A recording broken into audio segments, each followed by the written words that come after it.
Jaya Radha Madhava Kunja Bihari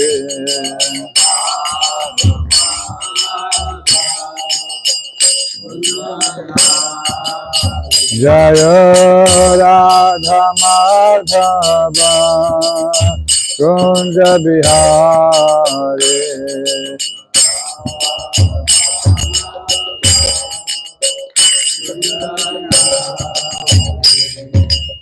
Gopi Jana Vallabha Giridharadhari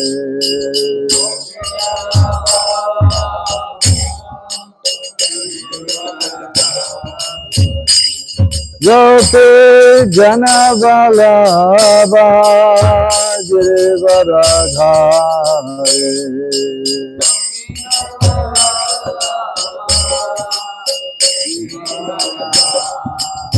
Yashodanandana Braja Janaranjana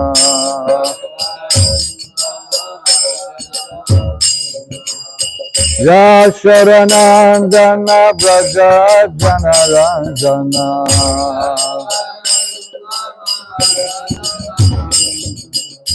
Yamuna Tira Vanachari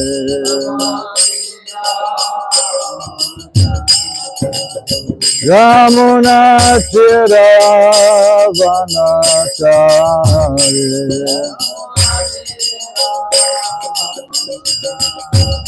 Jaya Radha Madhava Kunja Bihari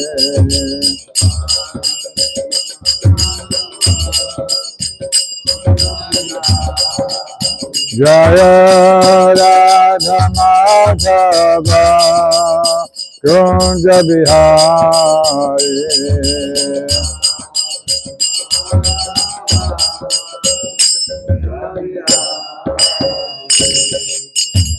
Jaya Vishnupad Paramahamsa Parivrajagacharya Astatara Sata Sri Śrimad. His Divine Grace, the Bhayacharya Ravinda Bhaktivedanta Swami Srila Prabhupada Ki. Jaya Nityalila Bhavishta Om Vishnupad Paramahamsa Parivrajagacharya Astatara Sata Sri Śrimad. His Divine Grace, the Bhakti Siddhanta Saraswati Thakur Goswami Prabhupada Ki. Ananta Koti Vaishnava Vrinda Ki. Namacharya Shri Haridas Thakur Ki. Prem se kaho Shri Krishna Chaitanya Prabhu Nityananda Shri Advaita Gadadhar Shivasati Gaurabhakta Ki Garanta Raj Śrimad Bhāgavatam Ki Gaur Premanandi. All glory to the Summer devotees. All glory to the Summer devotees. All glory to the Summer devotees. All glories to Sri Guru, Sri Gauranga and Srila Prabhupada.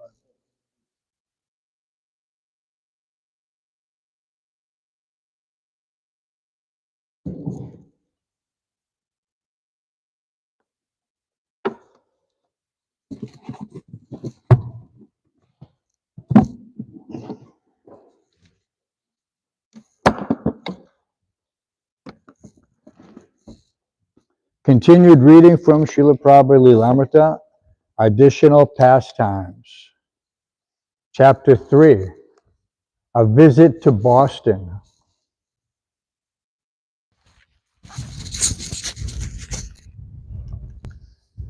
It's May 1968.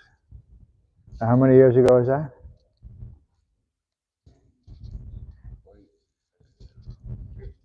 56. 56 years ago.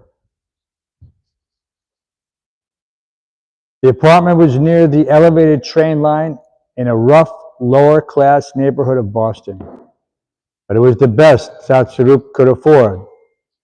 Just before Srila Prabhupada had left for India on July 24, 1967, he had sent Satsarup here to Boston, affectionately rubbing his hand up and down Satsarup's back as a blessing. At first, Satsarup had been alone, working full-time at the welfare department, hoping to find a storefront suitable for a center. Then Hansarupa and his wife Himavati had joined him, as had Jadurani, who had been having difficulty doing her artwork in the New York temple. Hansarupa cooked, Himavati helped him, and did the house cleaning. Jadharani painted and Satsarup went to his job. On Sundays, they would chant on the Boston Commons. In September, Srila Prabhupada wrote from Vrindavan expressing pleasure that even in his absence, his disciples had opened the Krishna Consciousness Center in Boston. Physically, I may be present or not, he wrote, but the work must continue. Kindly make the Boston Center very nice. He closed, the prospect there is very good due to the large number of students. The Boston devotees considered Prabhupada's letter very important, and as they studied and quoted the letter, it strengthened their convictions. While Hansarupa would think about what Prabhupada had said in his letter, Satsarupa would meditate on the letter while riding to work on the train and chanting on his beads. And the women, who sometimes quarreled, usually about why Jadharani didn't keep her room clean, would improve the quality of their conversation by referring to Prabhupada's recent letter. After a couple of months in Boston, Satsarupa found a tiny storefront for rent. Even before he was able to get a key and see inside, he wrote Prabhupada about the little storefront situated among student apartment buildings near Boston University. When Satsarupa had gained entrance to the storefront for the first time, he had come alone and had checked out the bare front room, the basement, and the oil burner. Just as he was about to leave, however, he spotted a blue aerogram on the floor. Although it lay only a few feet from the door, he hadn't noticed it on entering. Picking the aerogram up, he saw that it was from Swamiji in Calcutta. It was as if Swamiji was there to greet him. A miracle. Everybody knows what an aerogram is? Back in the day in India, they used to have single sheets of very thin paper. And it could be folded and sealed as one. So it became like a self-contained letter. That's an aerogram. And then in India, it was very common because postage is expensive. And everything is traveling in those days usually by boat, not by air. But an aerogram was so light, it could go on the airplane. They would pack it. So that's why you wanted to spend a little extra and use the very thin paper. And you'll see some of them in the archives, Prabhupada's preserved. We had many in Vrindavan, but devotees who would bring them. So it's and in this case, of course, we can imagine there that the devotee is struggling so hard, and there's an aerogram waiting on the floor in a storefront that Satsarupa had just told Prabhupada that he got, even before he got the key to get in there. So the aerogram was there before he got the key. Somebody must have slipped it through the mail slot. Very interesting. As Satsarupa tore open the blue aerogram, he considered how it had traveled from hand to hand, originating with Swamiji in his room in Calcutta, and had flown to America mixed in with thousands of other letters in a large mail bag, and had been separated and brought here to a building where no one lived, that the mailman had put it through the chute, and it had glided a few feet and landed on the floor where it had sat for days. This was, of course, no more than the miracle of the Postal Service. But what the postman could not have possibly appreciated was that so much was being carried in that lightweight aerogram. Sitting on the window shelf, Satsarupa read Swamiji's words. Quote, I can understand that you have secured a very nice place in Boston, and there is very good possibility of pushing our movement amongst the student community there. Our movement is certainly very much appealing to the younger section of your country, and if we are successful in the matter of attracting the student community in your country, certainly this movement will scatter all over the world, and the foretelling of Lord Chaitanya that in every village and every town of the world, the Lord will be famous for his glorious Sankirtan movement. Please strive for this with your heart and soul, and your life will be a successful mission. Satsarupa took the letter as confirmation that they should take this building, but as there was little space and no hot water, and as Himavati was pregnant, Hansarupa decided to move with his wife to the Montreal temple. At the same time, however, another disciple, Pradyumna, moved to Boston. So Satsarupa, Jadharani, and Pradyumna moved into the little storeroom. Srila Prabhupada ki jai. From humble beginnings, this movement has grown to such an extent. And all by the communication of an aerogram to a sincere disciple.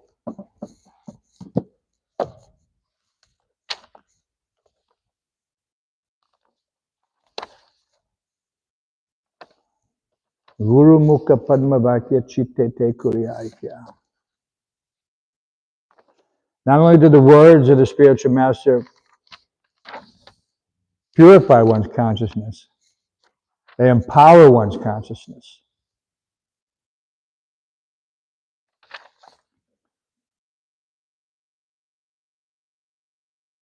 Om Namo Bhagavate Vasudevaya. Om Namo Bhagavate Vasudevaya. Om Namo Bhagavate Vasudevaya. Reading from the Śrimad Bhāgavatam, 4th canto, 2nd chapter, texts 17 through 21. And unfortunately, we don't have the benefit of our teleprompter. So if everyone has their phones or their everything ready, then we'll go through this and we'll chant the last shloka, and I'll read the first 4. Let's make sure.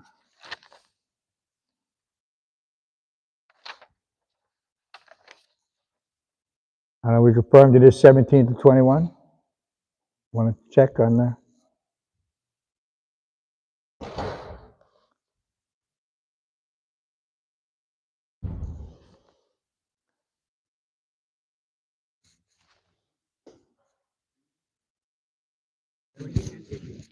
'17 and 18 only. 17 through 18. Oh, it's changed. That's good. So text 17. We can chant it together. There's not too many. Maitre Uvacha. Vanindhyaivam Sagirisham. Vanindhyaivam Sagirisham.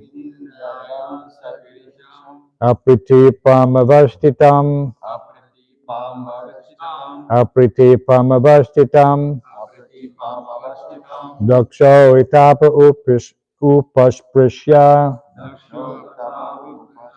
Daksho tapa upasprishya. Krudha shaptum prachakrame. Krudha shaptum prachakrame.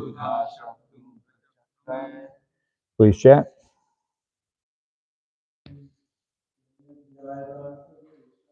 Maitreya Vacha Vinindhyaivam Sigirisham Abhaktipamavastitam Dakshotapapasprishya Krudhakshaptum Pachakrame Maitreya Vacha Vinindhyaivam Sigirisham Abhaktipamavastitam Dakshotapapasprishya Krudhakshaptum Pachakrame Maitreya Vacha Vinindhyaivam Sagirisham Apratipamavastitam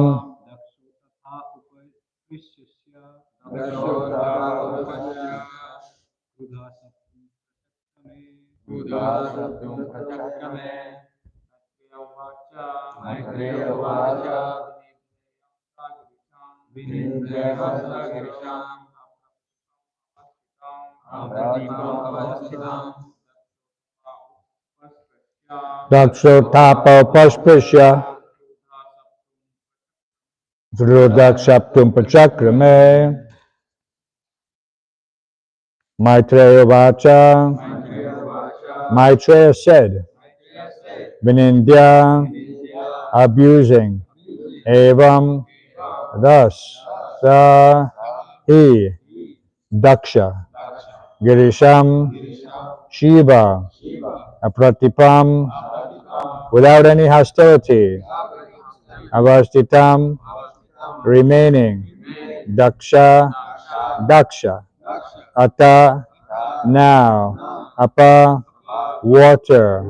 Upasprishya, washing hands and mouth. Krudha, angry. Shaptum, to curse. Prachakrame, began to. Translation by His Divine Grace A.C. Bhaktivedanta Swami Srila Prabhupada. The sage Maitreya continued, thus Daksha, seeing Lord Shiva sitting as if against him, washed his hands and mouth and cursed him in the following words. I'll chant and then we'll read the translation and purport. Ayang tu deva yajana andropendra dibir bhavasa bhaghang labhatam deva deva ganadamaha. The demigods are eligible to share in the oblation of sacrifice. But Lord Shiva, who is the lowest of all the demigods, should not have a share. Okay, this is Daksha continuing his purport by Srila Prabhupada. Because of this curse, Shiva was deprived of his share in the oblations of Vedic sacrifices. It was due to the curse of Daksha. Srila Vishwanath Chakravarti comments in his connection that Lord Shiva was saved from the calamity of taking part with other demigods who are all materialistic. Lord Shiva is the greatest devotee of the Supreme Personality of Godhead, and it is not fitting for him to eat or sit with materialistic persons like the demigods. Thus, the curse of Daksha was indirectly a blessing, for Shiva would not have to eat or sit with other demigods who are too materialistic. There is a practical example set for us by Gaurkishore Das Babaji Maharaj. He used to sit on the side of a latrine to chant Hare Krishna. Many materialistic persons used to come and bother him and disturb his daily routine of chanting. So to avoid their company, he used to sit by the side of a latrine where materialistic persons would not go because of the filth and the obnoxious smell. However, Gaurkishore Das Babaji Maharaj was so great that he was accepted as the spiritual master of such a great personality as His Divine Grace Om Vishnupad Sri Śrimad Bhaktisiddhanta Saraswati Goswami Maharaj. The conclusion is that Lord Shiva behaved in his own way to avoid materialistic persons who might disturb him in his prosecution of devotional service. Om Jnana Tamrandasya Gananjana Salakaya Chakshuramatam Tasmai Shri Gurave Namaha Mukam Karoti Vachavam Pangum Langhayate Gurum Yat Kripatamaham Vande Shri Gurum Dinataranam.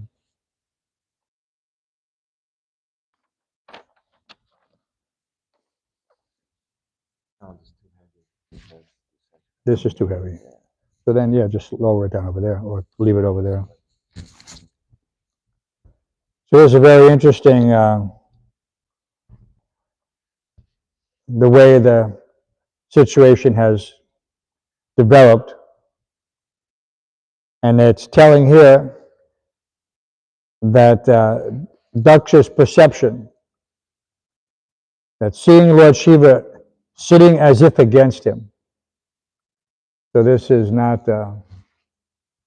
Lord Shiva himself is completely transcendental.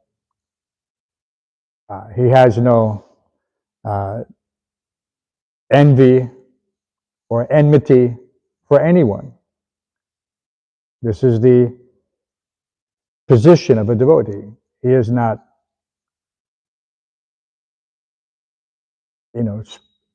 wasting his time with these small matters. This is all mostly in Daksha's head, you can say. And one can only imagine Lord Shiva in his serenity, sitting as usual, totally aloof, absorbed in thought of the Supreme Personality of Godhead. But externally, and so this is something that everyone should avoid, they have a saying, everyone's familiar with it. You can't judge a book by its cover. You have to open it up. You have to know it.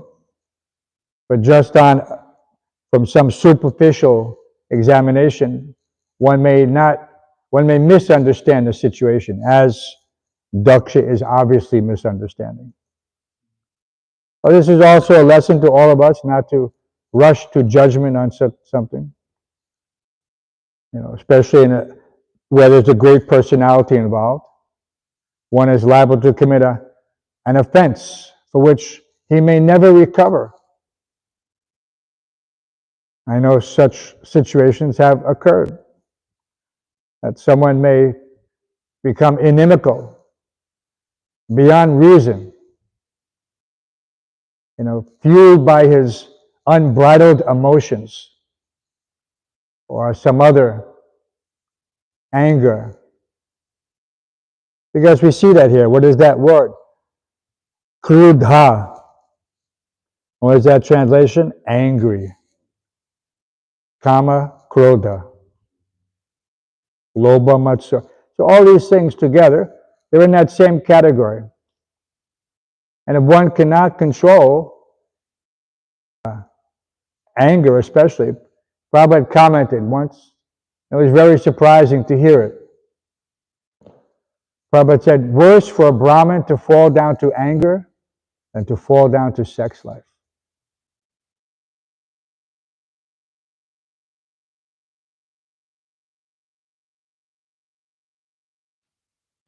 Now what? This is too... Let's put it lower. See what happens. Check the monitor. So anger, what does anger do? When one becomes angry, he loses his intelligence. And that was touched upon in the class the other day, or in one of the readings. So therefore, because in anger one commits activities that may not be recovered from. We're not condoning sex life, but this is something that happens. It's called a fall down, a weakness of heart.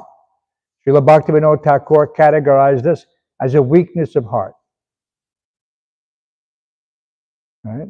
But in anger, what happens in anger? You pick up a gun and you murder somebody. Can't come back from that. People, in my previous life, doing the work I do, many times you heard people say that I wish I could turn back the hands of time. Because they've done something that cannot be rectified. Cannot change it. It's done. And either you'll have to live with it or you'll have to die with it. We're also going over in Matchell's Gifts how when there's a great sin committed, one must be punished, either by the king or by the government. Otherwise, he takes that sin to his death and to his next birth and has to suffer the resultant reaction. But if one is punished by the authorities, then his slate is wiped clean. And he's not affected by that particular situation in his next birth. So many horrible births are there. Difficult to imagine. And all of this is coming from this contamination of the modes, this mixing. And there's without knowledge, how does one avoid it? Just like if you have no knowledge and you start a journey and you have no idea where you're going, what is the guarantee that you'll reach your destination? So ignorance, they say, is bliss, but it can also be death.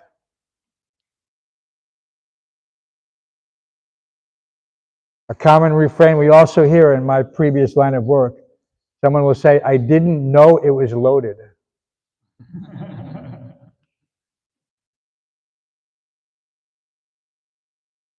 You hear it all the time. It's amazing. I didn't know the gun was loaded. People even try to use it as an excuse. They'll say, I didn't know, I shot my wife. And I didn't know the gun was loaded. I was just cleaning it. She happened to be standing in the way. Because that's very easily, it's to determine, whether or not. Anyway, there's different ways. We don't have to get into it. But people try to make so many excuses. But what is the excuse for ignorance? Especially when there's an opportunity to learn, as we have.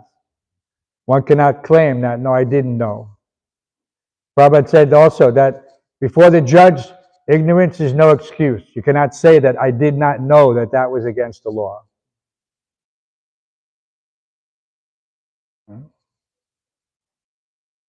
So what Daksha is doing, now Daksha is acting as if he doesn't know what the reactions will be. How is that possible? Lord Shiva is in charge of the destruction of the universe.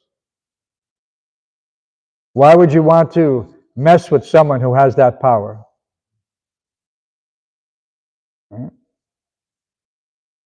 So he's, but nevertheless, he's been bewildered at this point, because that's the other issue with such emotions like anger or jealousy or envy. They overwhelm one's intelligence. They steal it. And so you don't know. You're at that point, you'll do anything. And the material world is simply a demonstration for us of all these things. And we're meant to learn from others' situations. Right? Those are those 4 types of intelligence. Right? One who learns by hearing, one who learns by seeing, one who learns by experiencing. What's the 4th? One who doesn't learn from any of the previous 3. That's the 4th. So this is, we should, at least, we see that when someone does something foolish, we get some realization of, oh, okay, I won't do that. So that's 2nd class intelligence.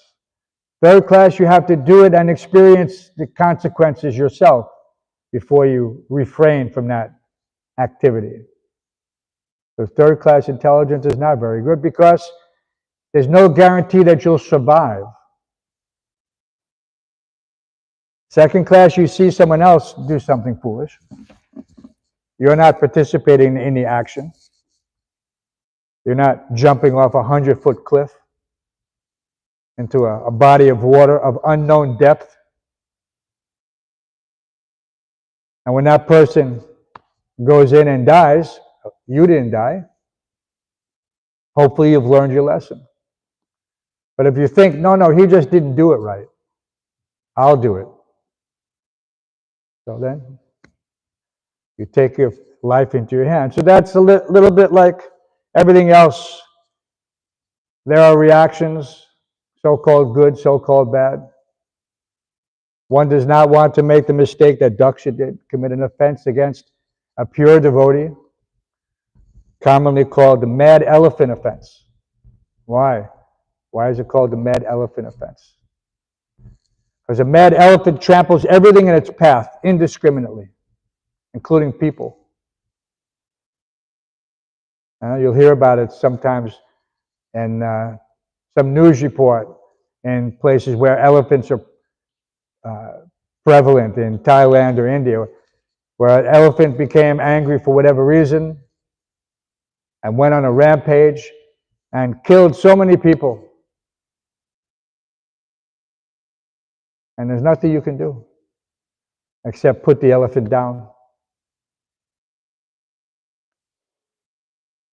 They have, you cannot, we, at our own risk, we underestimate such situations.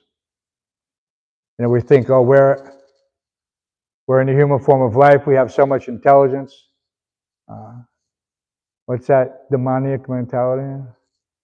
Ishwaraham aham bogi, siddhaham balavan sukhi. Is that Ishwaraham, I am the controller.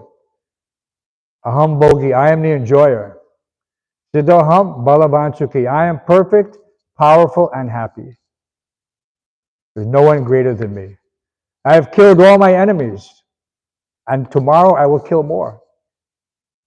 So this demonic mentality, this is something like Daksha. It's puffed up. It's puffed up. And so well, let's read the next purport, 18. Well, we did that. We finished that. He couldn't share. Now, so what is the result? What does Daksha get? Daksha, this is the epitome that you've always heard. He loses his head. Right? Sometimes you see, someone will say, oh, he lost his head. Usually it means he was angry, couldn't control himself. But in this case, Daksha actually lost his head. But that's a little bit further down. And so we should take it as an example. Not to get so angry, so emotional, that one loses his head. And because you can't recover from this. In Daksha's case, he got a replacement head. The scientists are still trying to figure out how to do this. They're starting small. Now they'll give you a pig heart. Everyone knows that, right? That in the various stages of gestation, if you're in medical school, as you begin to progress, just like in grade school, you start off dissecting things like frogs. Horrible, right? This is what public school is all about. When you get to medical school, you go to the pig fetus. Why? Why the pig fetus? Because of the similarities between the human fetus and the pig fetus. At that stage in gestation, the two are almost identical, physiologically. And so you practice on that pig fetus. Right?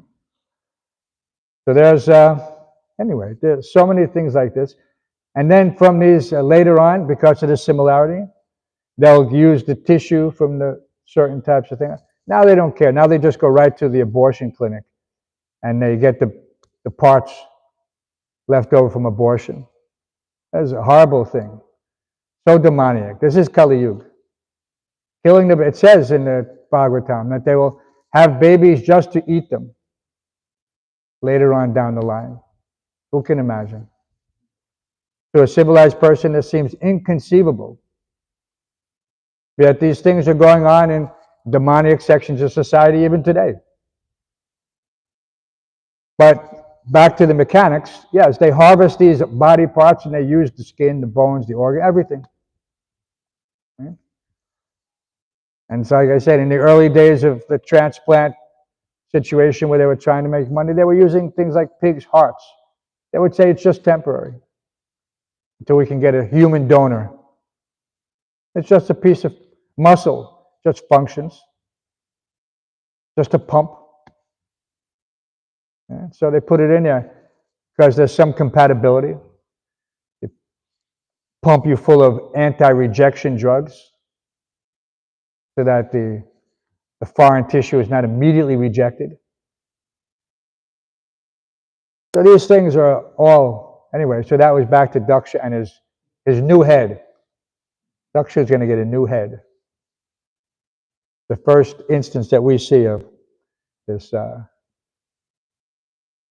have a term for it now. I have to think about it. Transhumanism.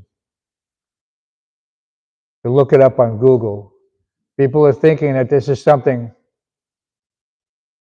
that is an advanced situation. We are transcending humanism. Transhumanism. We're not bound by our birth, sex, or our gender identification, or I can be a cat, I can be a dog. So this is madness, actual madness. And people entertain it, and if you entertain it, then you're also mad, because you accept it. In the old days, it was the joke that you go to a mental institution, and half the population there, half the inmates, they think they're Napoleon. And the other half think they're his horse. So, this is the nature of insanity. And if someone thinks that he's Napoleon, no one will accept it. That's why he's in the institution in the first place. Because he thinks he's someone else that I'm not. But now if someone says I'm a woman, I was born a man, but now I'm a woman, everyone will say, okay.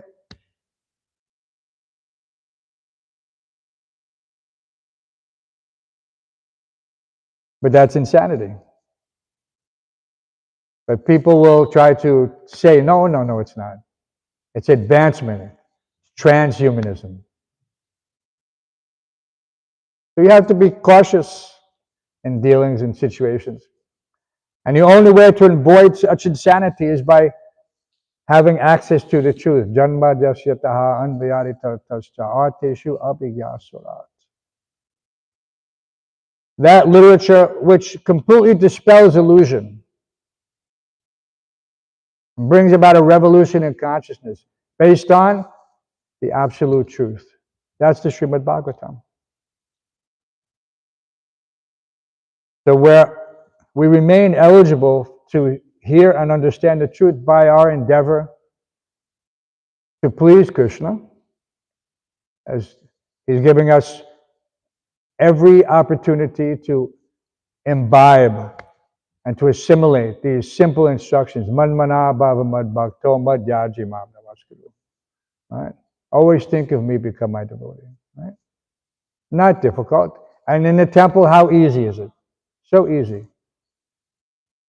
The temple commander gives me a service. He's in Krishna's temple. It's to clean Krishna's temple. It's not to, do something else. Everything is related to Krishna. That's why the temple, Prabhupada in a morning walk in Bombay, there was some discussion. He said, chanting in the temple is better than chanting outside.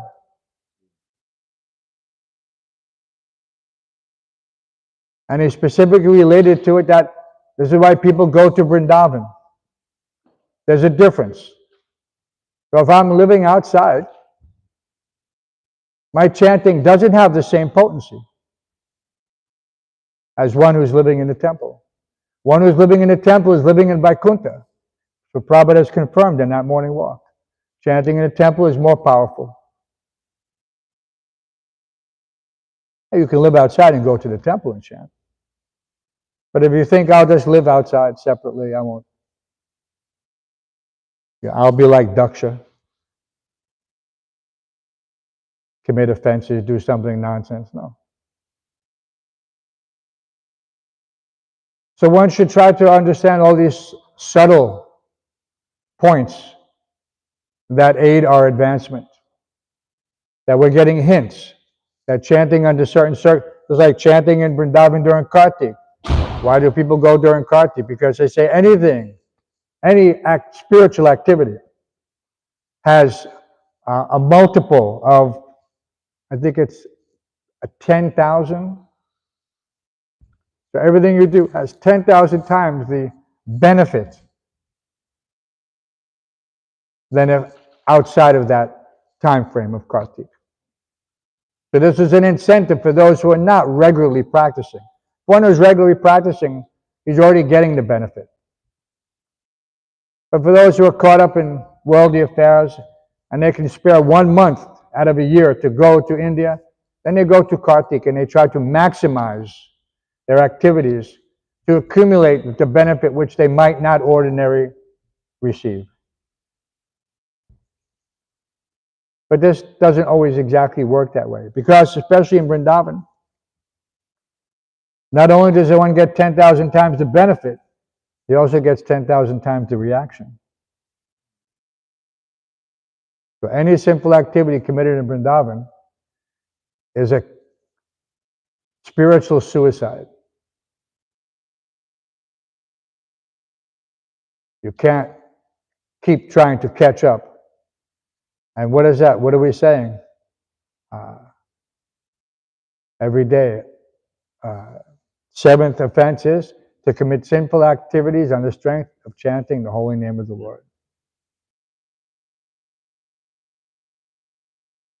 Prabhupada said this is the greatest offense. In different times he said different things, but We can appreciate, especially in a situation where if one is using the holy name as an insurance policy, that I'll commit some simple activity and then I'll chant 50 rounds. No, it doesn't work like that.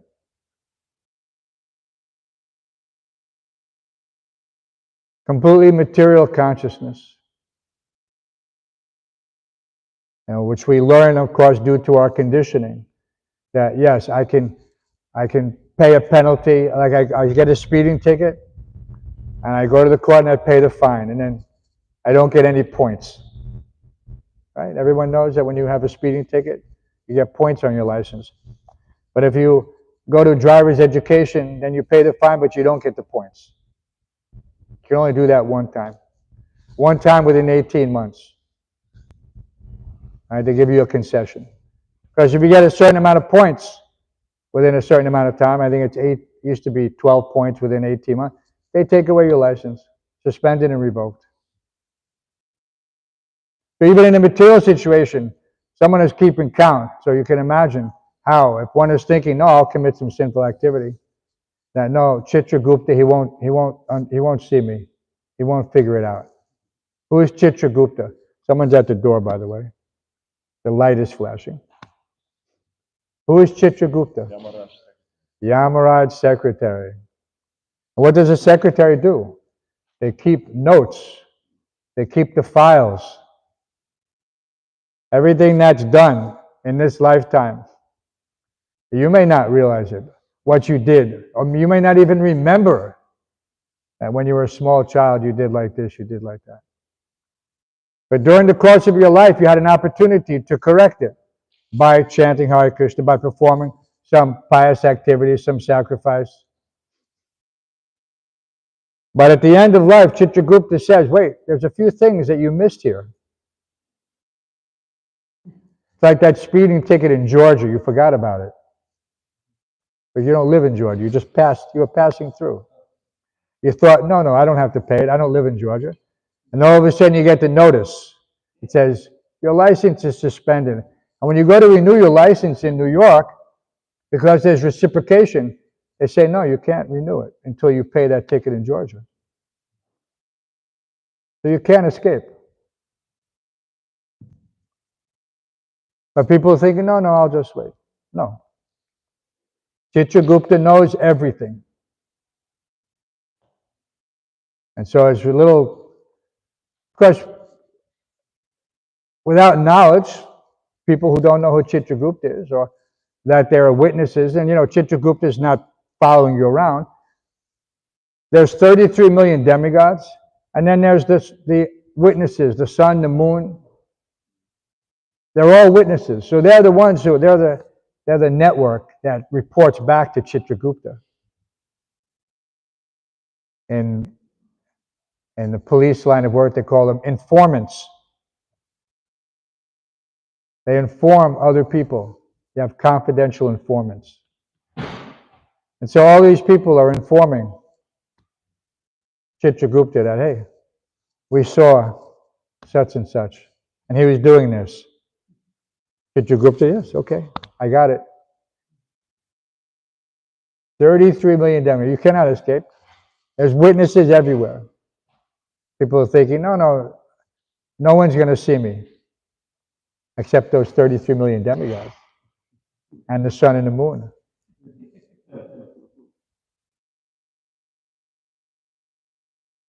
And who can imagine, Daksha is such a so-called elevated personality. And these things are all examples for us to learn from. And we understand them in that context. And so this is, and all these personalities, even Daksha, they're not ordinary living entities, having taken birth in this positions as manus and whatnot. They're not ordinary. And they play their part just like an actor on the stage. And then they go back off the stage and they'll get some other opportunity to play another part in another time, in another pastime. Right? But the lesson is here. What did we say the other day in class? Because it's nice to remember. It says, forget the mistake, learn the lesson.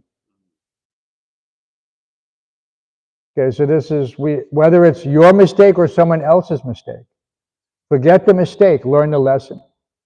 Don't make the same mistake twice.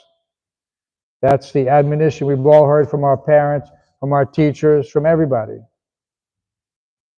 Don't make the same mistake twice.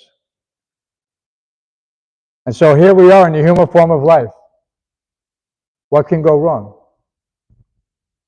We could lose the benefit of this human form of life and descend back down into the 8,400,000 species commonly referred to as samsara. This endless cycle of birth and death. But we don't want to lose this opportunity. We don't want to commit this mistake for the 8,400,000th time. Because, so now that we have the opportunity to hear from the revealed scripture and to be blessed and benedicted by the purports of a pure devotee, one should vow. What is that verse?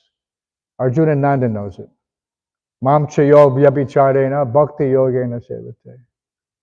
Sagunan samatityaita. Brahma bhuyaya kalpate. Mam chayo, one who doesn't fall down. He has that firm determination. He's exposed to everything that the material world has to throw at you. Everything. Right? Lust, anger, greed, jealousy, envy. Right? Even the Christians know there's the so-called 7 deadly sins. Very difficult to recover from them. You know, same as that we follow, but then they break it down a little bit because they don't understand the correlation, that some of them are simply sub-characteristics, like gluttony or pride. Right? These are considered sins. But it shows unrestricted, unbridled mentality.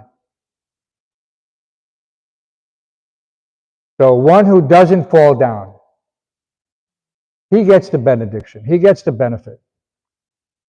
So one has to have a firm faith. Right? This is in the beginning. We see ador shraddha tata sadhu sangha. So these things are there and they build up cumulatively. But they have to be there. Tato nishta. Nishta has to be there. Firm faith. You begin by associating with the devotees.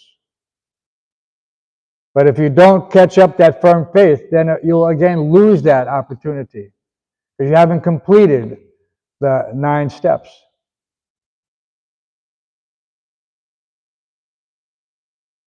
Like in Alcoholics Anonymous or in Narcotics Anonymous, they have 12 steps. Right?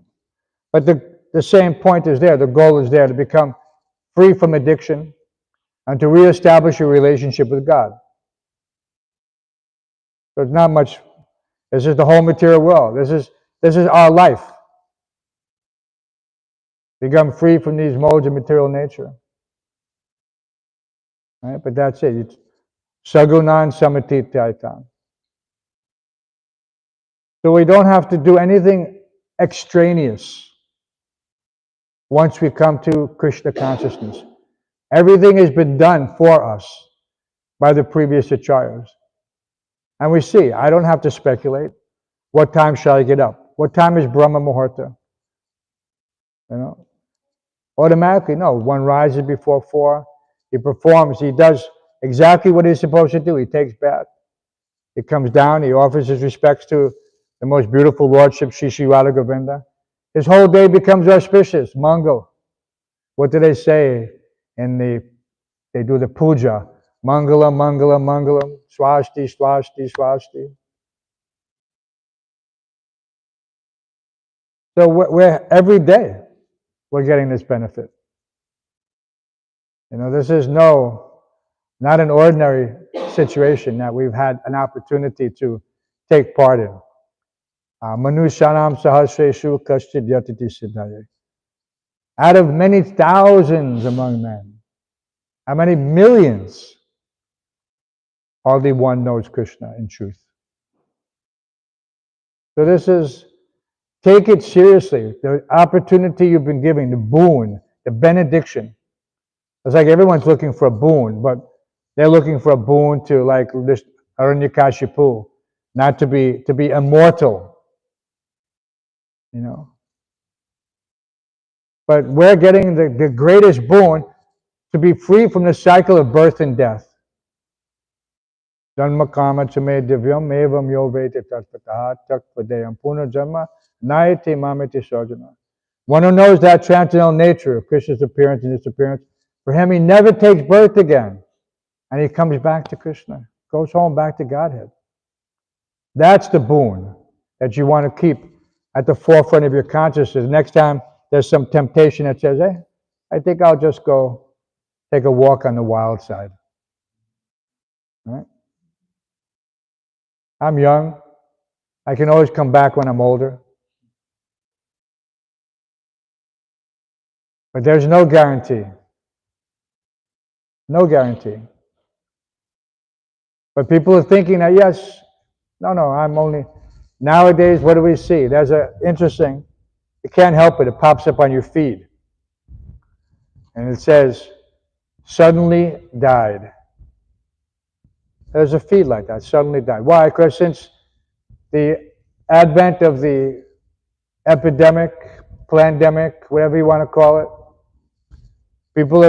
there's what they call excess mortality. There's a big spike in deaths. That's not typical. And so it's very difficult for people to understand why are so many young people dying. Never happened before. And dying from things that only usually old people die from. Turbo cancers, heart failure, myocarditis, all types of diseases related to the heart and the blood. Very unfortunate. But it just means that for us, there's no guarantee. There, but for the grace of God, go I. Who knows? There's no guarantee. The next moment could be your last. It's a common philosophical principle. Right? Trust no future, however pleasant. Who said that? Google it.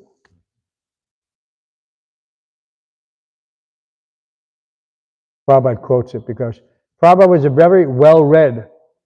Scottish churches, colleges, was the highest institution of learning in Calcutta. All right, so he was in this morning walk also. They were talking about, someone mentioned on the walk about how, we're in the material world. And Prabhupada said, yes, Paradise Lost. The Paradise Lost is a very famous book by Milton, studied in colleges. And so this is our situation also. We're the unfortunate victims of Paradise Lost. Who? Trust no future, however pleasant. Unknown. Who is that, Krishna Kripa? Who said that? Okay, we'll find out later. Huh? Henry Wadsworth. Anyway, there's so many. Longfellow, famous English poet. Yes, it's all jumbled up in there in our college days, studying English literature. Trust no future, but is it true or not? True. Trust no future, however pleasant. Someone says that you'll get such a benefit here in the future, like a post-dated check. No, an intelligent person is not going to accept that post-dated check for goods or services rendered now. No. He wants guarantee. Says, in the future you'll be happy. Why not now? Politicians are like that. They promise everything, but they can never deliver. But people will foolishly vote for them based on that false promise. So we should not be deceived by false promises. Bhagavad Gita is real promise. Jaktva deyam puna janma nayati mamati. You go back to Krishna. Real promise. My devotee never perishes. Real promise. Sarvadama pratyaja. Real promise. These are all real promise. Krishna is giving us, and we can see that those who have gone before us, that they have benefited from that promise. So yes, one has to take it seriously. It's nice to have these books. Don't treat it like an academic course that we're sitting down in class and this is like that. No. The test, Prabhupada said, is at the time of death. He quoted it in Bengali. It's not a shloka, but Bhajan karo, pujan karo, matli janli hai. Bhajan karo, pujan karo, matli janli hai. Your bhajana and your worship, your activities will be tested at the time of death. Tested at the time of death. So we should prepare for that test. The best way to prepare is that every day we wake up with a positive attitude to do something to please the spiritual master and Krishna. Not just something, everything.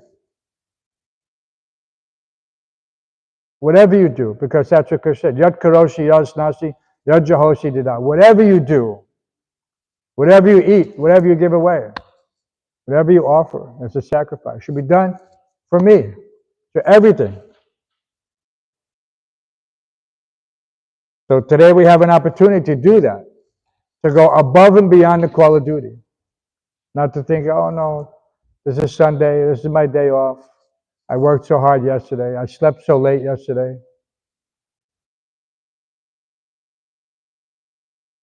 We wouldn't say that to Srila Prabhupada. One would, no, Prabhupada, I'm too tired, I cannot do your laundry. No. There's no excuse. One doesn't, but we now feel confident that we can similarly take advantage of the fact that maybe I'm a few degrees in separation, that no, this is not Prabhupada telling me, this is just some person pretending to be a temple authority. I don't have to listen to him. But we do so at our own peril. Anyone who has taken the responsibility of acting on behalf of the spiritual master carries the spiritual master's authority. This is not something that happens in a vacuum. The GBC has appointed their representatives. The spiritual master previously has appointed the GBC. The GBC have some zonal responsibility, or they have a zonal secretary or a zonal supervisor. And underneath them is the temple president, who works in conjunction with a board of trustees. You know, there's also different checks and balances. And then in the temple, there's the temple commander, vice president. Everything is there. It has to be there for the smooth functioning of this is like Prabhupada gave the example of this kind of like the boat. It's the vessel by which the message of God is being transported everywhere within the material world. And the favorable breezes are the Vedas. They fill the sails, they propel them. Okay? And the spiritual master is the captain. Then there's on the ship, there are so many crew members, who do different things. And so those are the devotees who have taken responsibility for executing the hard work of maintaining. Maintenance is in a mode of goodness. We should never forget that. Cleanliness is next to godliness. Everyone has heard that. But you have to practice it. And Prabhupada was like,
now it's got a light. Must have went off.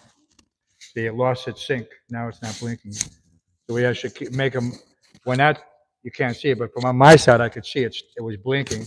Then I looked at this and saw that it was off. So either it was off because, the battery was dying or whatever. Maybe it never got put on. Did we get any? It was on before? Because it was definitely off just till I just put it on just now. Working now, like I said, but it wasn't a second ago.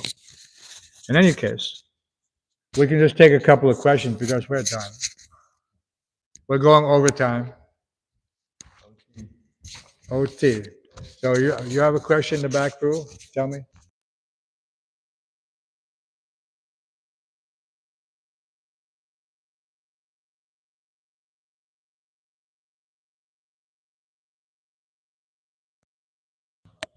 I'll press my buttons. I'll press it myself.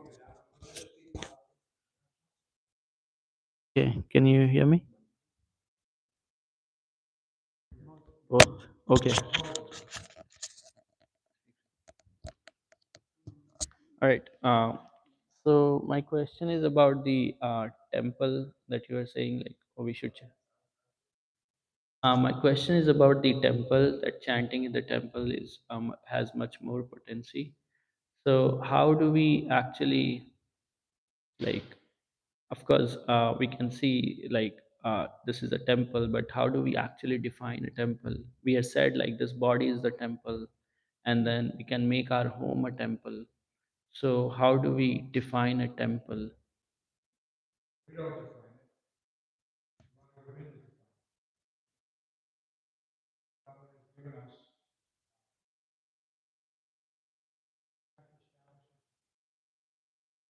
How we chant in the morning.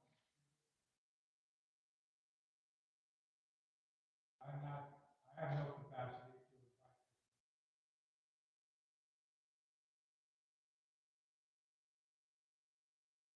to be his proxy.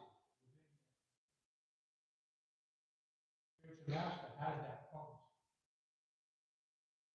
He does the provocation. From that point on, Krishna is there, watching everything, accepting everything.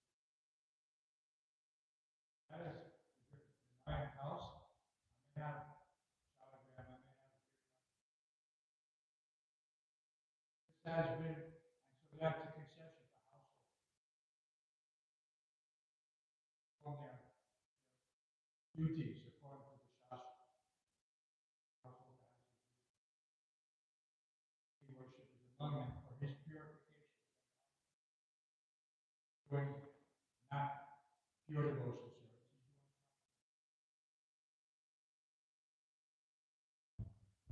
Situation wherein he has to perform work along the lines of material.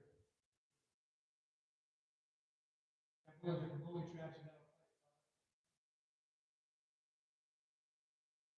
Home will never be like purified.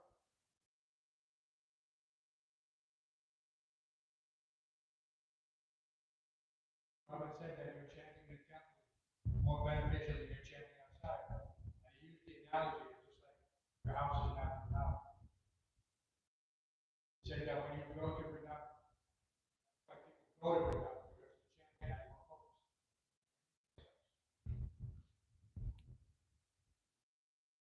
So this is his when you're drawing us closer to an appreciation of that analogy. Made that statement on that one. Outside, not as beneficial as chanting. Trust your connection with the temple. There, that is also like if you're in the military, you're wearing a uniform, acting on behalf of that authority. Whatever you do is under that protection, that umbrella. If you're going out on Saturday, outside the temple, you're protected. As long as you're acting according to the instructions.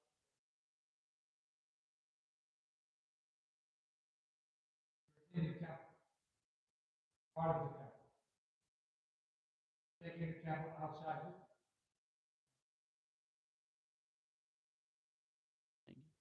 Have that potency and protection. So yeah, don't try not to use our we have limited capacity to make adjustments according to philosophical appreciation. That's why it's important to try to understand why the spiritual master said. What does he mean by that? Rather than our own angle of vision. And use that analogy.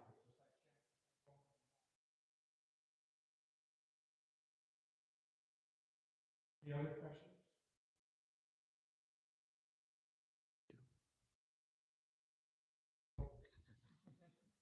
Bhāgavatam ki Jai.